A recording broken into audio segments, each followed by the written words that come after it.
All right, let's dive into one of nature's absolute wildest stories, how quiet, unassuming plants just completely broke all the rules and became predators. Seriously, it's a revolution that flipped the entire food chain on its head. Let's get into it. I mean, it's the first question that pops into your head, right? It just feels wrong. It's completely backward. Plants are supposed to be the meal, not the ones doing the eating. But that one simple question is the key to understanding this totally radical strategy for survival. And believe me, that is no exaggeration. We're not talking about a minor tweak or a small adjustment here. This was a complete reimagining of what it even means to be a plant, a fundamental shift in their place in the whole ecosystem. So, what on earth could push a plant to do something so extreme? Well, the motive, as it turns out, is a classic story of desperation, and it all starts with the very ground beneath their roots. See, most plants get everything they need, nitrogen, phosphorus, straight from the soil. But carnivorous plants grew up in places like bogs and waterlogged sands where the soil is basically a nutritional desert. I mean, there's just nothing there. They were literally starving, which forced them to look for food somewhere else, and that somewhere else was. And what I love about this is how it breaks down the cold, hard math of evolution. Because becoming a predator is expensive. It takes a ton of energy to build traps and cook up digestive juices, so according to this model, it's only worth it under a perfect storm of conditions. You need terrible soil, which makes a bug a really valuable prize. You need tons of sunlight to power the whole operation, and you need plenty of water. You change any one of those things, and suddenly being a carnivore just doesn't pay the bills anymore. Okay, so the motive is starvation. Simple enough. Now, let's get to the solution.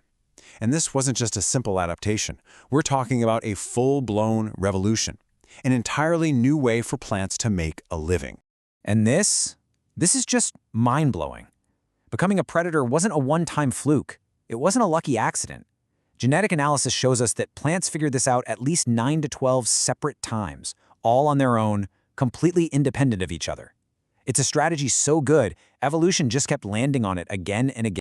And what's so cool is just how creative they got. There wasn't just one way to do it.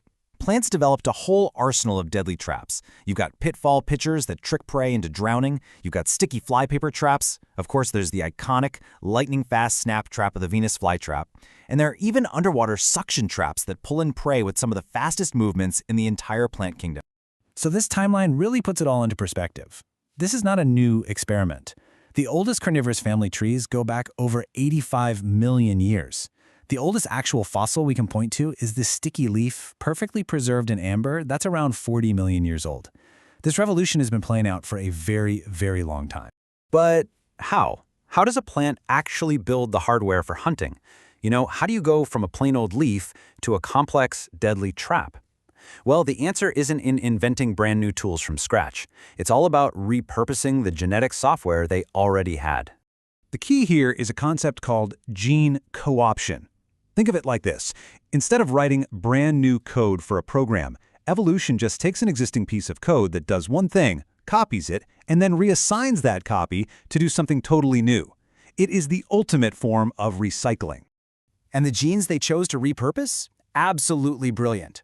See, plants already had this sophisticated genetic security system to defend themselves from things like fungus and bacteria. So through gene duplication, they basically rewired that defensive system to become an offensive weapon, one that could produce enzymes to break down prey. So here's the kicker. The exact same tools were used for both jobs. An enzyme called chitinase, which plants originally used to break down the chitin in a fungus's cell wall, was absolutely perfect for dissolving the chitin in an insect's exoskeleton. It was an army built for defense that got retrained for attack. And this brings us to what is, for me, maybe the most fascinating part of this whole story. The way evolution seems to just repeat itself. How it arrives at the same brilliant solutions over and over in completely unrelated organisms. It's a concept called convergent evolution. It's what happens when you give different species the exact same problem, in this case starving in terrible soil, and they independently come up with the same answer. And with carnivorous plants, wow, the echoes are just uncanny. Okay, so check this out. You're looking at 3 groups of pitcher plants here. They look incredibly similar, they work in the exact same way, but they are not related, not even a little bit. They're from different continents, and their closest non-carnivorous relatives are things like, wait for it, kiwi, spinach, and starfruit. They're about as related to each other as a bat is to a bird, yet they all came up with the exact same trap design. And it's not just that they look the same on the outside. Scientists spreading their digestive juices found that these totally unrelated plants had independently cooked up the exact same set of digestive enzymes. It's like three chefs who have never met, working in different centuries, all inventing the recipe for the exact same cake, right down to the last molecule. It's incredible.